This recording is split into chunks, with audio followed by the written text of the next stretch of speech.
Congratulations to Cruella Lively. She just scored a much-needed win in court. Let me tell you all about it. Hello, my fam. It is Perez, the queen of all media, the original influencer, and your #1 source for everything It Ends With Us saga. Yesterday, I shared with you all the explosive revelation that Justin Baldoni's attorney made in a letter to the court. He alleged that the villainous Virgo attempted some witness tampering and extortion. Brian Friedman, who represents Baldoni and is also my lawyer but has not given me any information or influenced me, he alleged that the potty-trained princess told Taylor Swift to delete their text messages and had her lawyer contact Taylor's lawyer and threaten that if she did not release a public statement of support, that she would release text messages between the two of them. Well, almost immediately, two things happened. One, Team Pinocchio denied that. Delulu's attorney said it's unequivocally false and within minutes submitted a letter to the judge requesting to strike the letter that Baldoni's attorney sent.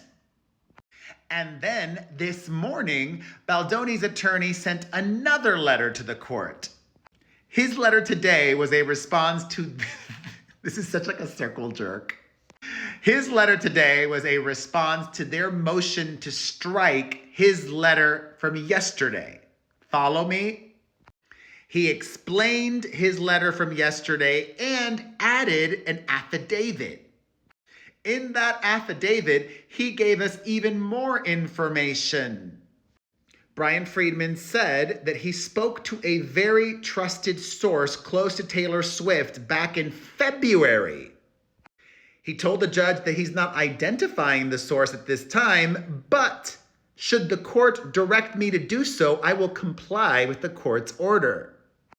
During that call back in February, which lasted an hour, Baldoni's attorney tells the court he was informed that Taylor's lawyer had received a phone call from her lawyer and her husband's lawyer, and on their behalf told that Taylor Swift should make a social media statement in support of Miss Lively given her absence from the Super Bowl, and stated that if Miss Swift failed to do so, Miss Lively would release 10 years of private texts with Miss Swift.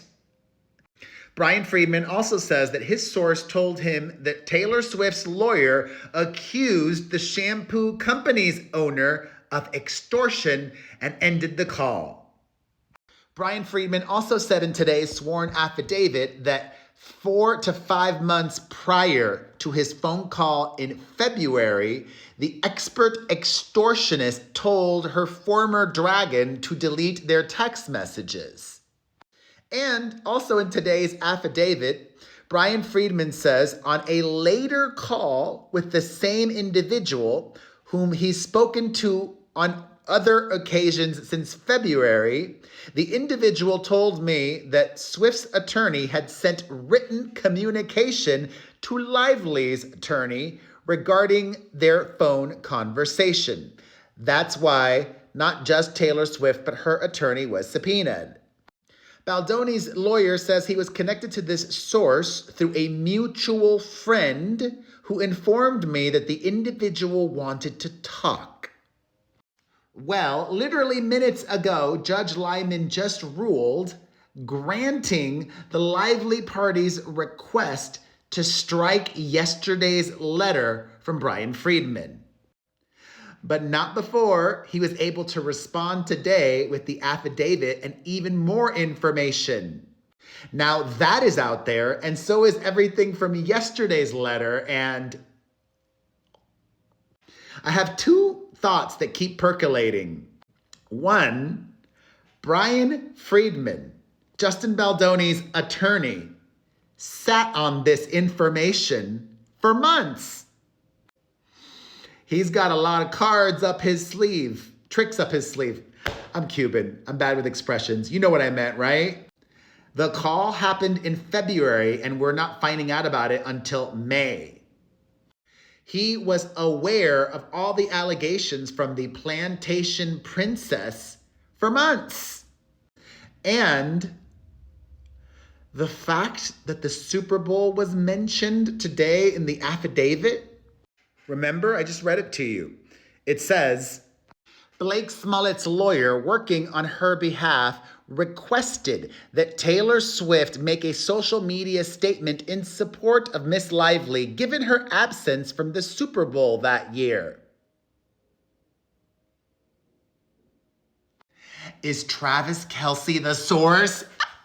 Her boyfriend and NFL star? Otherwise, the whole Super Bowl of it all doesn't seem very relevant, right? Additionally, the judge said today that further misuse of the court's docket may result in sanctions. So Baldoni's lawyer needs to be on his best behavior. But also, so does the F-list actress's lawyer too. Because none of these subpoenas were in this court's jurisdiction. And the Lively parties filed the first motion with Judge Lyman to intervene and quash. And that is what Brian Friedman responded to in his explosive letter and even more explosive affidavit today.